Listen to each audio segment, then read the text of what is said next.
Hello student, welcome to my YouTube channel Rohit academy. Student, आज हम इस वीडियो में आप लोगों को बताएंगे क्लास नाइन्थ का आप लोगों का सब्जेक्ट है सोशल साइंस, यानी कि विषय आप लोगों का सामाजिक विज्ञान है। 2024 और 2025 का आप लोगों का न्यू पेपर वायरल पेपर है, अर्धवार्षिक यानी कि हाफ ईयरली एग्जामिनेशन 2024-25 का बिल्कुल न्यू पेपर है। अगर आप लोग का एग्जाम नहीं हुआ तो आप लोग इस वीडियो को जरूर देखिएगा। सामाजिक विज्ञान का आप लोग का जो ये सब्जेक्ट का है, सामाजिक विज्ञान का आप लोग का जो पैटर्न है यानी कि पेपर का जो कोड है N01 है, बिल्कुल वायरल पेपर है और न्यू पेपर है। आप लोगों का जो पूर्णांक 70 में 70 नंबर इस वीडियो में कंप्लीट कराएंगे एंड बताएंगे सभी के कॉलेज और स्कूल में यहीं से क्वेश्चन पूछे जाएंगे। ठीक है, चलिए बिना देरी के शुरू करते हैं, अपने क्वेश्चन पर आते हैं। खंड का यहाँ से हमारा स्टार्ट होता है, जिसमें से बहुविकल्पीय प्रश्न दिया गया।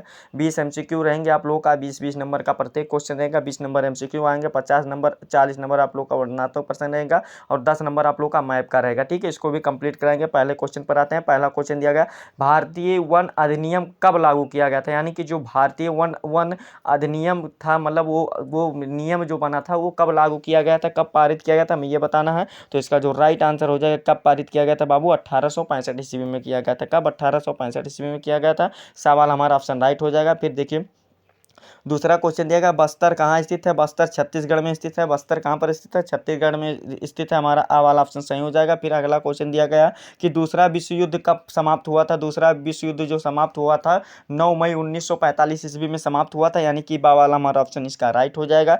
फिर देखिए तीसरा क्वेश्चन, यानी कि हमारा चौथा क्वेश्चन जो दिया गया, भारत के प्रथम मुख्य चुनाव आयुक्त कौन थे? तो सुकुमार सेन थे। कौन थे? सुकुमार सेन थे। हमारा बा वाला ऑप्शन राइट हो जाएगा। बाबू जितना भी क्वेश्चन बता रहे हैं ना, सभी के यहाँ मतलब सभी के स्कूल में यहीं से क्वेश्चन पूछे जाएंगे। वेरी मोस्ट इंपॉर्टेंट क्वेश्चन है, ध्यानपूर्वक से देखिएगा एंड समझिएगा। ठीक है, सोशल साइंस में आप लोग का 70 नंबर वेल कंप्लीट हो जाएगा। ठीक है, बस धैर्य बना करके वीडियो के अंत तक बने रहो। पांचवा क्वेश्चन दिया गया है कि भारतीय जनसंघ के संस्थापक कौन थे? यानी कि भारतीय जनसंघ के जो संस्थापक थे, यानी कि जो स्थापना किए थे, कौन थे? वो श्यामा प्रसाद मुखर्जी थे। कौन थे? श्यामा प्रसाद मुखर्जी थे। हमारा बा वाला ऑप्शन इसका राइट हो जाएगा। फिर अगला क्वेश्चन 6 वाला दिया गया कि यंग इंडिया के संपादक कौन थे? यानी कि यंग इंडिया के संपादक जो थे सरदार पटेल, सरदार पटेल नहीं, गांधी जी के थे।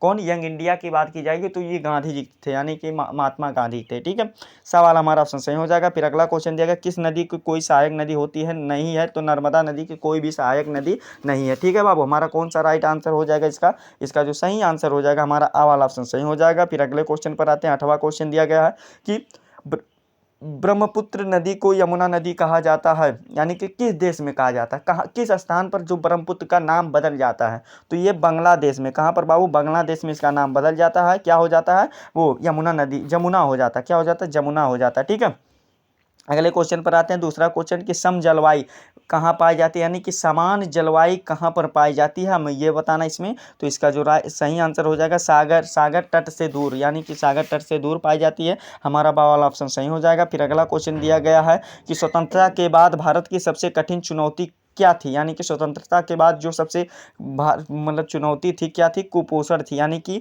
सभी लोग स्वतंत्र नहीं थे, यानी कि कुपोषित थे, रोगी थे। क्या थे? रोगी थे, महामारी आ गई थी। हमारा आ वाला ऑप्शन इसका राइट हो जाएगा। ठीक है, फिर अगले क्वेश्चन पर आते हैं। 11 वाला क्वेश्चन दिया गया, भारत में सबसे अधिक गरीब राज्य कौन सा है? तो ये उड़ीसा और बिहार है। कौन है बाबू? उड़ीसा और बिहार है। हमारा आ वाला ऑप्शन सही हो जाएगा। फिर अगला क्वेश्चन 12 वाला दिया गया है कि राष्ट्रीय काम के बदले अनाज कार्यक्रम कब लागू किया गया था? हमें ये बताना। काम के बदले अनाज, यानी कि काम करो और अनाज लो, तो ये कब लागू किया गया था? तो 2004 में लागू किया गया था। कब? 2004 में। सवाल हमारा ऑप्शन सही हो जाएगा इसका। फिर अगला क्वेश्चन 13 वाला दिया गया है कि उत्तर भारत में शीत ऋतु का प्रारंभ कब होता है? कब होता है, हमें ये बताना है। तो इसका जो सही आंसर हो जाएगा नवंबर के मध्य में होता है। कब होता है? नवंबर के मध्य में होता है। हमारा बा वाला ऑप्शन इसका सही हो जाएगा। फिर अगला क्वेश्चन दिया गया है कि पश्चिमी बंगाल में तूफानों को कहा जाता है, यानी कि पश्चिमी बंगाल में तूफानों को क्या कहा जाता है, हमें यह बताना है। तो इसका जो सही आंसर हो जाएगा पश्चिमी चक्रवातीय विक्षोभ कहा जाता है। क्या कहा जाता है? पश्चिमी चक्रवातीय विक्षोभ कहा जाता है। हमारा यही डी वाला ऑप्शन सही हो जाएगा इसका। ठीक है, फिर अगला क्वेश्चन दिया गया है कि कौन से राज्यों का समूह आम्र वर्षा से संबंधित है? तो कौन से राज्य? केरल और कर्नाटक। केरल और कर्नाटक। ठीक है, ध्यान में बैठा लीजिएगा इसको, जितना भी क्वेश्चन बता रहे हैं सभी। सवाल हमारा ऑप्शन सही हो जाएगा इसका। फिर अगला क्वेश्चन 16 वाला दिया गया, घाघरा गंडक एक कोसी का स्रोत है, यानी कि इसका क्या कोसी का स्रोत है, तो हिमालय नदी की नेपाल हिमालय की किसकी है बाबू, ये यानी कि घाघरा गंडक एवं कोसी का स्रोत कहाँ है, यानी कि हिमालय नेपाल जो है हिमालय के पास है। ठीक है, हमारा कौन सा बावल ऑप्शन सही हो जाएगा इसका, नेपाल के और हिमालय के पास है। ठीक, कोसी। ठीक, फिर अगला क्वेश्चन दिया गया, लोकसभा में अनुसूचित जातियों को कितनी सीटें आरक्षित हैं, कितनी सीटें हैं बाबू, हमें ये बताना। तो ये 84 है, कितने हैं, 84 है, बी वाला हमारा ऑप्शन सही हो जाएगा। फिर अगला क्वेश्चन दिया गया, उस शहर का नाम बताइए जहां अमेरिका का पहला परमाणु बम गिराया गया था। तो इसका जो सही आंसर हो जाएगा क्या हो जाएगा बाबू, नासिक का क्या हो जाएगा, इसका जो नागासाकी हो जाएगा, क्या हो जाएगा, नागासाकी या हिरोशिमा हो, इसका राइट आंसर हो जाएगा बाबू। इसको देखिए, नागासाकी हिरोशिमा जो है जापान में गिराया गया था, तो ये अमेरिका द्वारा जो गिराया गया था बाबू, दिमाग में बैठा लीजिएगा, नागासाकी हो जाएगा। सा वाला हमारा ऑप्शन सही हो जाएगा, कंफ्यूज मत होइएगा।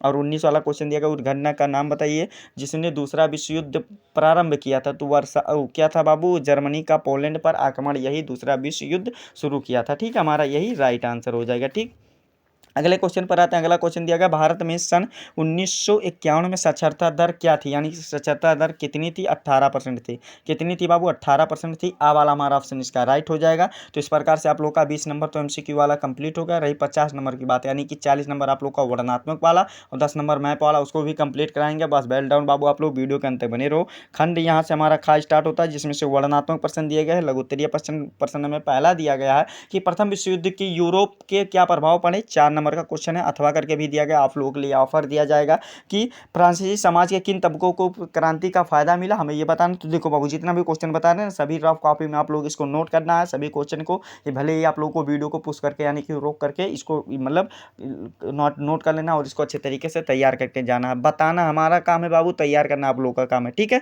चलिए आगे बढ़ते हैं। अगला क्वेश्चन बताते हैं आप लोगों को कि वनों में रहने वाले लोगों के लिए वन्य उत्पाद किस प्रकार के लाभदायक है, ये बताइए। 4 नंबर का ये वाला भी क्वेश्चन है। और इस अथवा करके दिया गया, बंगाल और खादर में अंतर स्पष्ट कीजिए। जितना भी क्वेश्चन बताए हैं ना, सभी आप लोग एग्जाम में जरूर आए, रिपीटेड क्वेश्चन है, हर साल हर बार पूछे जाते हैं, इस बार भी पूछे जाएंगे, सभी जगह पूछे जाएंगे यहीं से क्वेश्चन। ठीक है, तीसरा क्वेश्चन दिया गया, मतदान सूची क्या होती है, अथवा करके बताइए। 4 नंबर का क्वेश्चन है कि संविधान संस्थाओं की चर्चा करता है, उनको उसका मूल्यों से कुछ लेना देना नहीं है, स्पष्ट कीजिए। तो ये वाला भी अच्छे तरीके से तैयार कर लीजिएगा।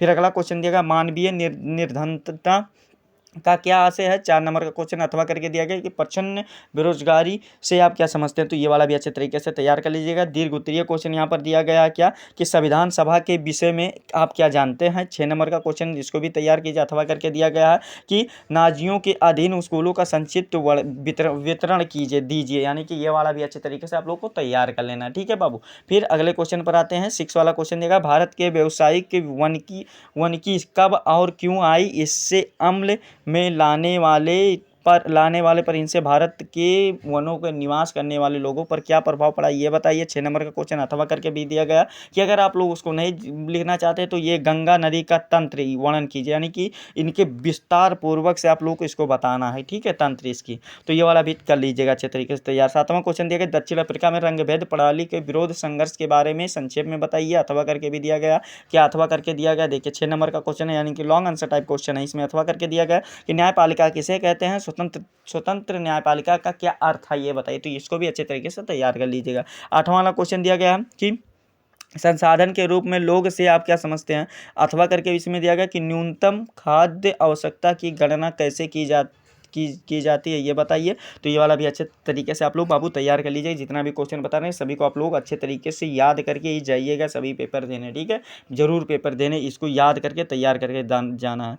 देखो, और मानचित्रकार आप लोग का 5 नंबर में भी पूछ सकता है, 10 नंबर में भी पूछ सकता है। ठीक है, देखिए क्या दिया गया है मानचित्रकार में कि भारत के दिए गए मानचित्र निम्नलिखित को दर्शाइए। K2 यानी कि आप लोगों को इस जो माउंट एवरेस्ट है इसको दर्शाना है, यानी कि K2 को दर्शाना है, कंचनजंगा को दर्शाना है, और ये डोडो बेटा को दर्शाना, अनायमुंडी और महेंद्रगिरी, इन सभी को दर्शा देना। ठीक है, ये 5 आप लोग को 5 नंबर के रहेंगे लगभग। ठीक है, तो आप लोगों को ये अच्छे तरीके से तैयार कर लेना है। तो ठीक है, यही आप लोग का पेपर था जो आप लोग को संपूर्ण तरीके से बता दिए एंड समझा दिए। क्लास 9 का बिल्कुल वायरल पेपर था 2024-25 का, जो आप लोगों को इस वीडियो में संपूर्ण तरीके से हमारे द्वारा आप लोगों को बताया गया एंड समझाया गया। आप लोगों को ये हमारा प्यारा सा वीडियो कैसा लगा है कमेंट करके जरूर बताइएगा बाबू। हाँ, अगर आप हमारे चैनल पर नए हो तो चैनल को सब्सक्राइब कर लीजिएगा, बेल आइकन को भी दबा दीजिएगा, और इस वीडियो को बाबू कक्षा 9 के यानी कि क्लास 9th के जितने भी स्टूडेंट हैं उनके पास आप लोग वीडियो को नहीं शेयर करते हैं तो शेयर करके पहुंचा दीजिएगा। ठीक है, चलिए हम आप लोगों से मिलते हैं। हाँ, अगर आप लोग किसी भी प्रकार की कोई समस्या हो तो कमेंट में जरूर लिखिएगा और इंस्टाग्राम पर भी मैसेज कर दीजिएगा। ठीक है, चलिए हम आप लोगों से मिलते हैं नेक्स्ट वीडियो में नेक्स्ट टॉपिक के साथ। तब तक के लिए जय हिंद, जय भारत, वंदे मातरम।